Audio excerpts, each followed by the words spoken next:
Coming up on Hashtag That, we're talking about Q-thon events, a carnival night, and a drag show, all on Quinnipiac's campus. And we have all the entertainment news, from the Super Bowl to Club Penguin. We are your source for Quinnipiac entertainment news.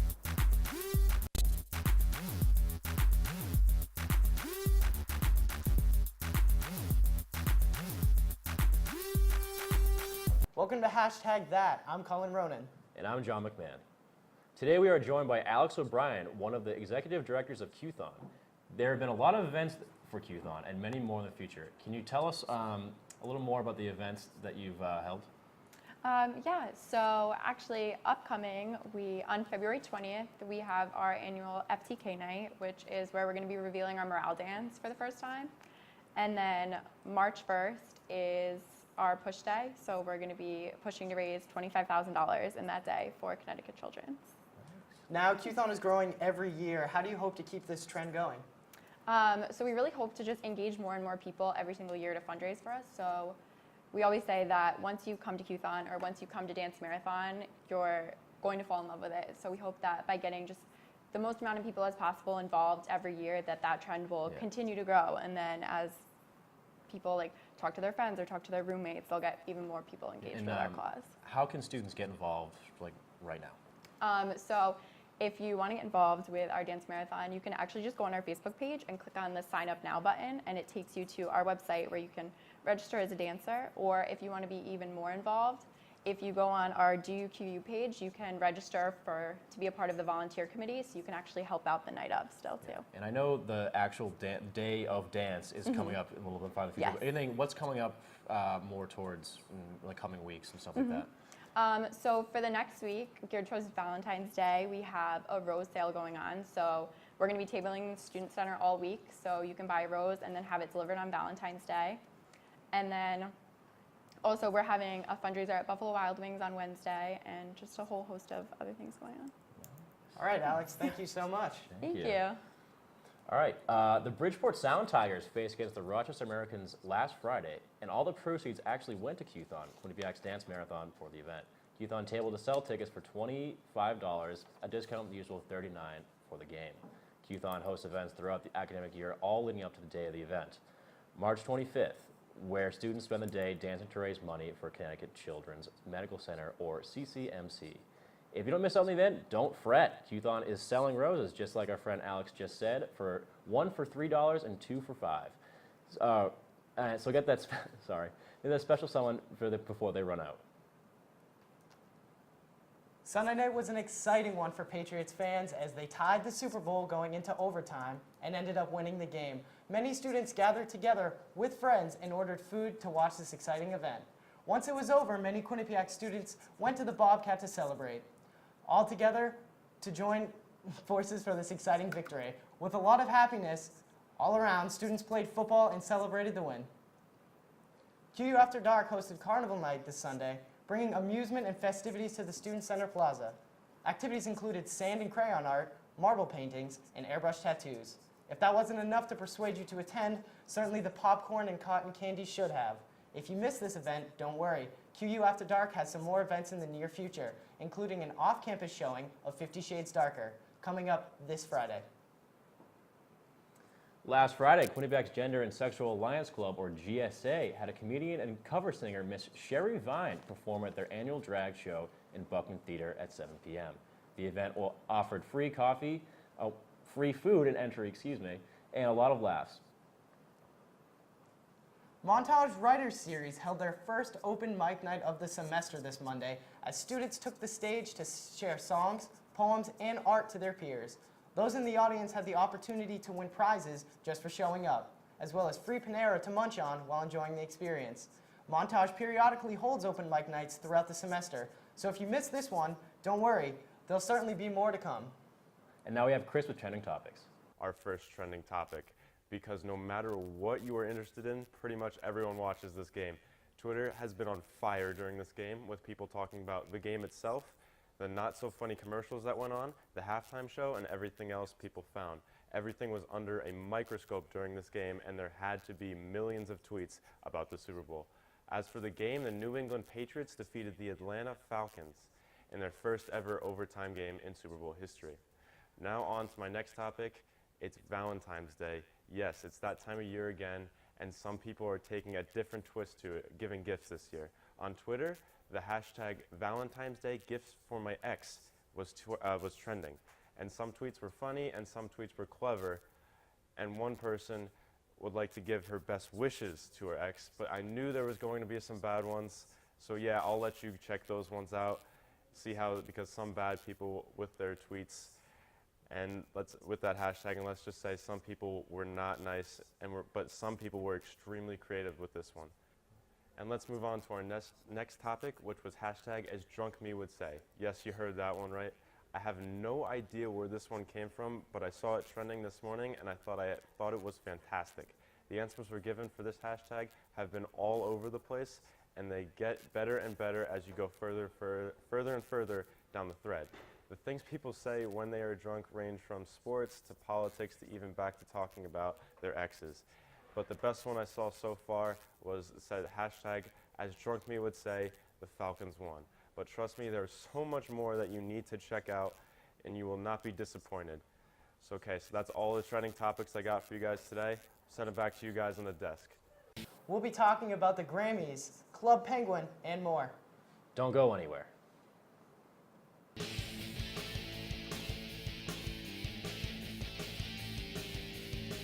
Hello, Quinnipiac hockey fans, and welcome to the Neutral Zone. Definitely St. Lawrence, and I think you're going to see the test coming up real soon. They might be having a bit of an adjustment issue without that CBS line, but don't count them out. At High Point Solutions Arena in Game 2 of Quinnipiac vs. Northeastern Series.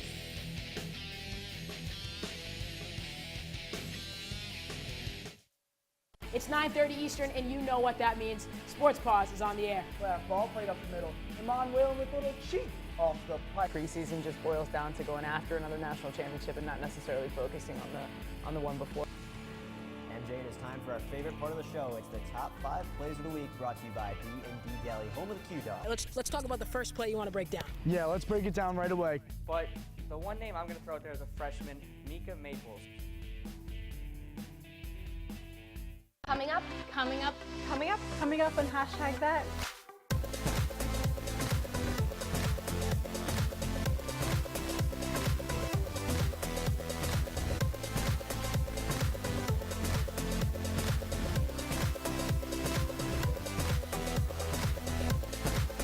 We are your source for Quinnipiac's entertainment news.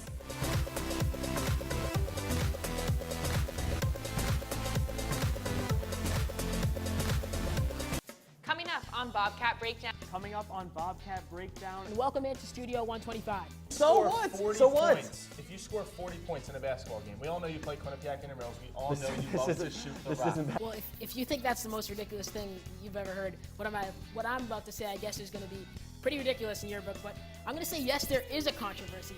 Line, getting ready to punch the ball as it lands right in front of another Monument player.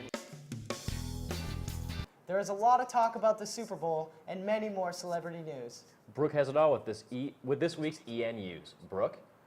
From Beyonce's big news to the Super Bowl, a lot has been happening in the entertainment world over the course of the past week.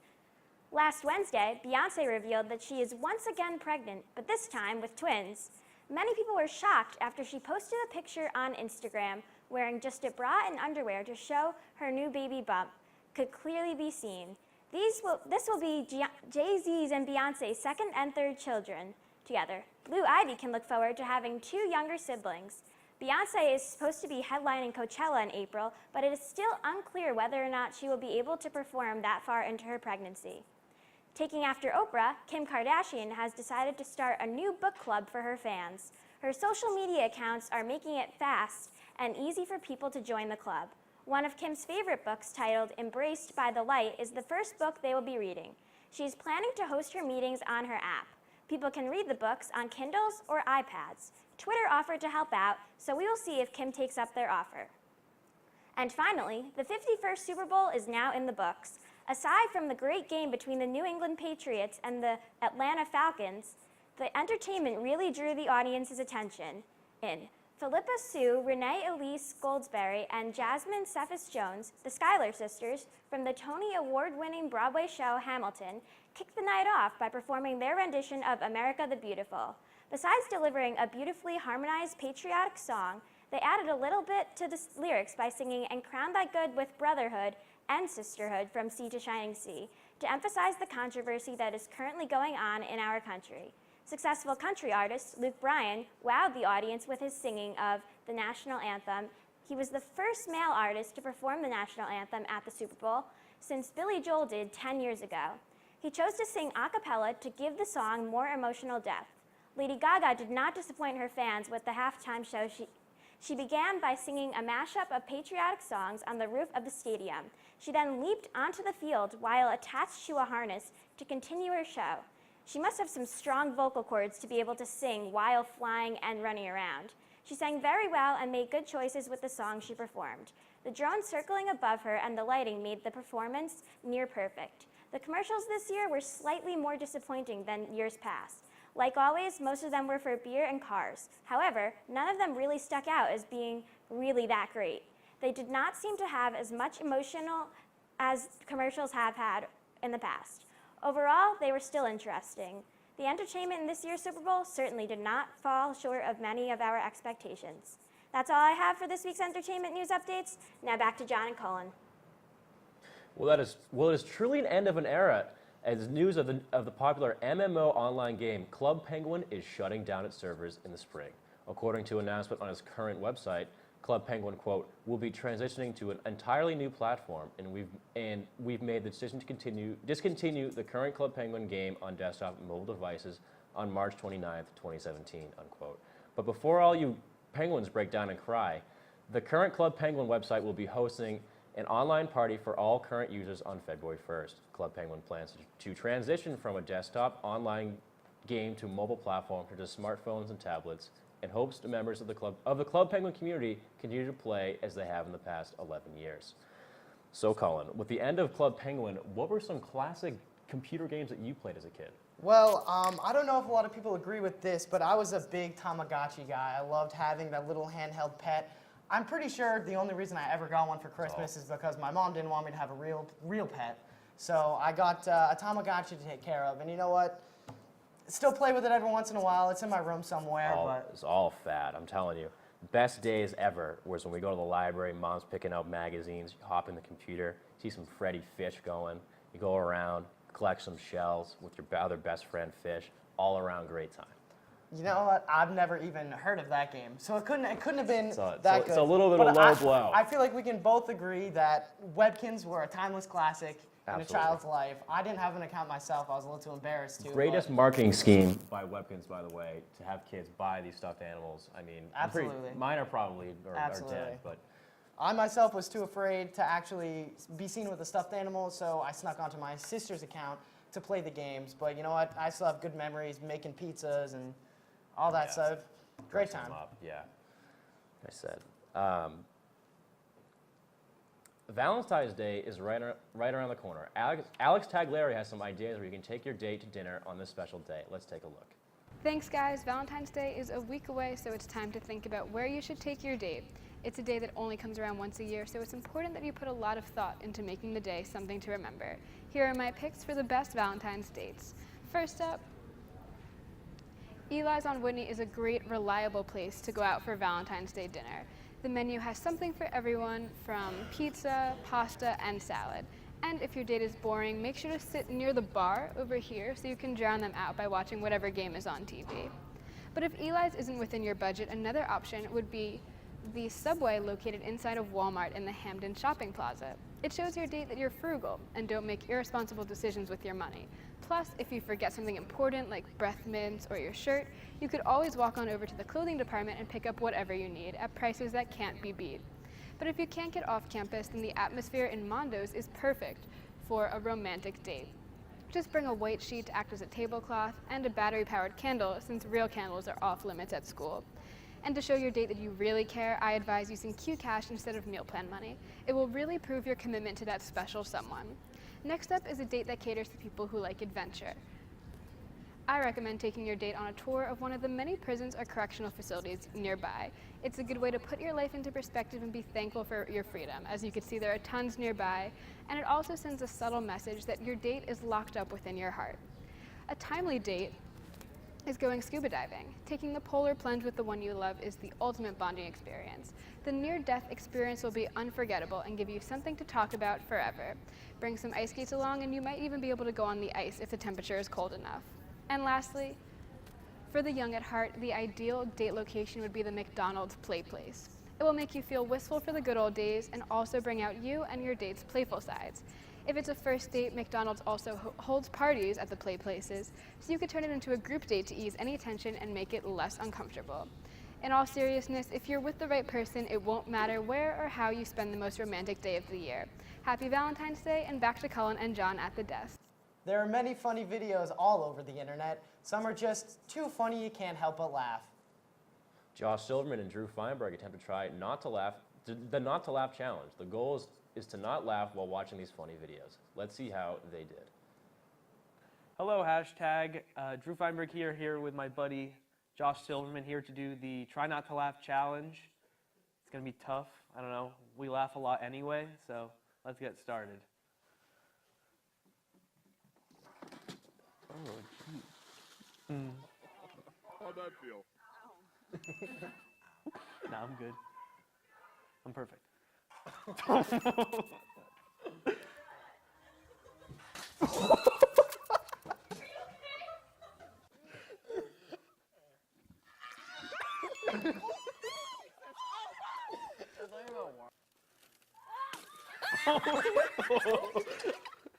bike just tore him apart. Oh. You ever fallen like that? You want to leave? Yeah. No.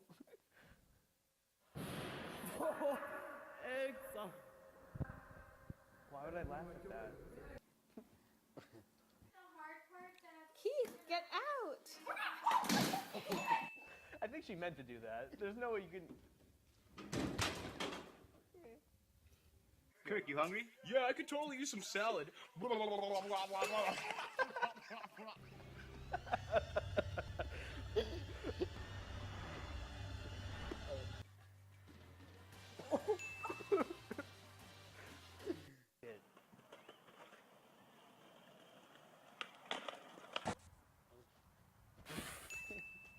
So into it.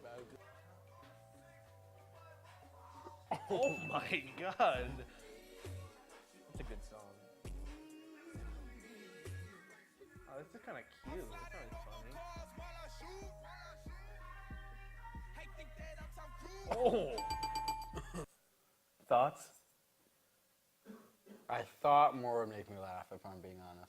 I'm gonna agree. I think there should have been more that made me laugh. It doesn't take a lot to make us laugh in there general. were a lot just like someone falling, like.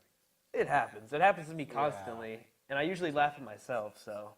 It's not really gonna make me laugh. But that's gonna do it for us. Back to you guys at the desk. Stay with us.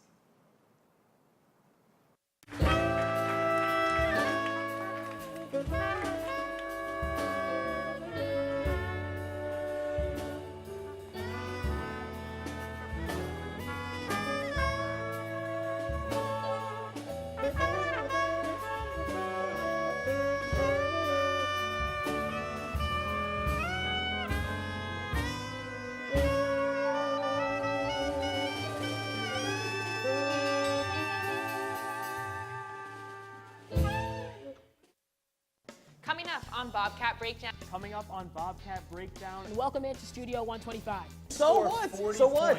If you score 40 points in a basketball game, we all know you play Quinnipiac Intramurals. We all know you love to shoot the rock. Well, if you think that's the most ridiculous thing you've ever heard, what I'm about to say, I guess, is going to be pretty ridiculous in your book. But I'm going to say, yes, there is a controversy. Line, getting ready to punch the ball as it lands right in front of another Monument player.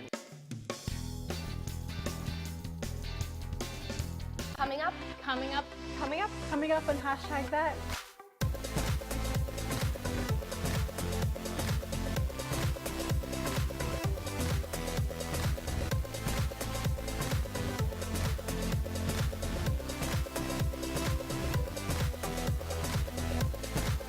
We are your source for Quinnipiac's entertainment news.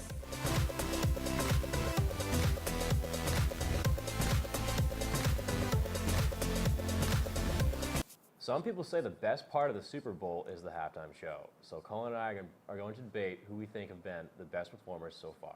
Let's get started. You'd be hard-pressed to find artists more iconic in pop music than Prince and U2. Both world-renowned acts have taken the stage during the halftime of the big game. Prince graced us with his presence on the rain-soaked stage in 2007, equipped with his signature guitar and serenading fans with classics of his own and notable covers alike. But does his performance top U2's 2002 tearjerker of an act as they took the stage for the first time since 9/11? John, who do you think takes the cake? Well, I'm going to have to say it's Prince. I mean, I'm a huge Prince guy. Purple Rain, I mean, he's iconic. I mean, especially with, reminiscing now that he just recently died. It's a real, he really resonates with me. It's tough to be U2, though. That post-9/11 show, there are a lot of emotions, a lot of tragedy surrounding that time, but U2 just came out, performed so well, brought the country together. I think that takes the cake. I got to disagree with you. I don't know, man. I mean, I'm telling you, Prince, iconic. He's been around for so long, and you really just, I really just don't think it could be beat. In light of Sunday's Super Bowl and the stunning high-wire performance by Lady Gaga, we look back at Beyonce and Coldplay's performance at last year's Super Bowl 50. Cullen, what are your thoughts on which diva is truly the better performer? Ooh, this one's tough. Honestly, I enjoyed both artists. Lady Gaga, though, the theatrics of her performance I enjoyed this year because it was all her. She didn't have any help. Beyonce brought in some extra artists to help her out a little bit. Lady Gaga did it all by herself. It was phenomenal. I really enjoyed it. John, what are your thoughts? I think Gaga absolutely nailed it this year. Really incredible. I mean, Gaga she brought in Coldplay. Let's don't get me wrong, Super Bowl 50 is fantastic, without a doubt. But too much politics, too much social issues addressing, especially with Coldplay, with a little bit of LGBTQ vibe, and Beyonce with the Black Panther outfits. I mean, it's all in all, great message, but not a good place for the Super There Bowl. was a lot of backlash with that, but I think we can both agree both performers did well. It's apples and oranges. Apples and oranges. We'll disagree. Some of the most memorable halftime performances of the 21st century have come at the hands of Janet Jackson and Katy Perry alike, whether it be Jackson's infamous nipple slip or Katy Perry's Dancing Sharks. Both take a spot on the list of most entertaining halftime performances in big game history. But John, who do you think had the better performance? It's Katy Perry. Katy Perry, hands down. With the whole shark thing, I mean, I remember walking into Target and you could be able to buy the shark costumes, and I'll admit it, I wanted one. Katy Perry's performance was so fun, and I will agree with that. But Janet Jackson's almost has a lore around it at this point. It will go down in Super Bowl history. It's infamous. Whether it's good or bad, it is surrounded with scandal. That's surrounded with scandal. That's what it is. Without a doubt, gotta say Katy Perry. It's fun. It's new. It's the winner. I appreciate that opinion, but I'm gonna have to go with Janet Jackson. After the break, we are still talking about the Super Bowl. One of our Q30 members attended the game. And we asked people who they'd like to see perform in the next halftime show in the future. Stay with us. It's 9:30 Eastern, and you know what that means. Sports Pause is on the air. Ball played up the middle. Emmanuel with a little cheat off the pipe. Preseason just boils down to going after another national championship and not necessarily focusing on the one before. MJ, and it's time for our favorite part of the show. It's the top 5 plays of the week, brought to you by B&D Deli, home of the Q-Dog. Let's talk about the first play you want to break down. Yeah, let's break it down right away. But the one name I'm going to throw out there is a freshman, Mika Maples. All this and more. Coming up on the Q30 Newscast.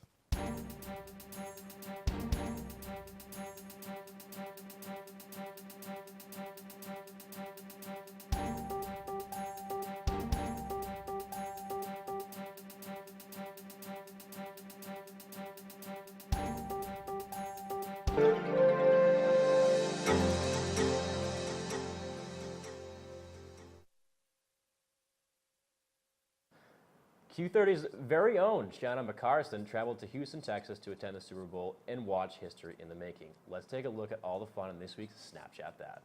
I'm in front of the convention center where all the action was happening before the game. One more day till game day. Freaking out. Go Pats.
with the Super Bowl theme, let's talk about the halftime show. Lady Gaga was the performer this year, but we asked Q30 members who'd they like to see perform in the upcoming years.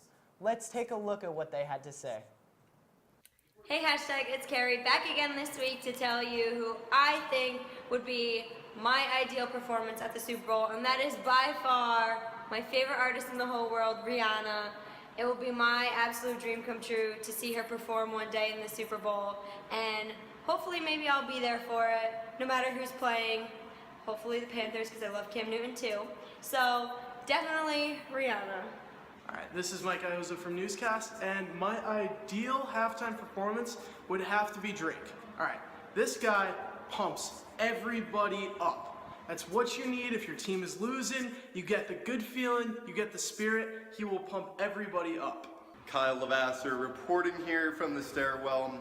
If I had to choose my ideal Super Bowl halftime show, it would have to be Andrew Badillo chugging more than one bottle of hot sauce like he did at the Holiday Hottie competition. He's got to break his record, guys. Come on. Hey hashtag, I'm Charlie Yukowitz from the sports department, and to answer your question, I would have to say my dream already came true with Coldplay as the halftime show, but if I had to pick someone else, then I'd have to go with Jay-Z. Thanks. Hi, it's Alex, and my ideal Super Bowl halftime performance would have to be The Killers. If they performed a medley of all their songs from Hot Fuss, I would be loving it. Those are all great choices, but personally, I'm a huge Frank Ocean guy. I would love to see him perform at the halftime show. I know he's kind of a hermit. He doesn't play a lot of shows, and playing in front of a stage that big certainly isn't something he's looking for. But if he took the time and wanted to do it, I would absolutely love to see that. See, I have to say, Chance the Rapper, with this whole year, like with him, all the stuff he's done, you know, not signing labels, he's really famous for that. Nominated for a Grammy this year. Nominated for a Grammy, exactly. You know, would be huge. Would be huge for his career to come out next year and say, I did a Super Bowl halftime show. I'm an R&B guy myself. Frank Ocean has been my guy since I first heard him in 2012. But along those lines, I feel like The Weeknd would also put on a great show. He's big. He's more relevant now. I feel like with the younger generation, a lot of people don't know who Frank Ocean is, but The Weeknd could also be a solid choice. Shifting gears, I think fantastic bands, totally left field pick, Mumford & Sons. You know, I could hear the banjo all day. Center field would be incredible. If I hear I Will Wait at halftime, I could die a happy man. You know what? I agree. It's a small market, but I feel like it would work. Well, that's all the time we have for this week's episode of Hashtag. Be sure to follow us on Twitter and Instagram at #thatQU. And check out this week's episode and others at Q30television.com. Thanks for watching.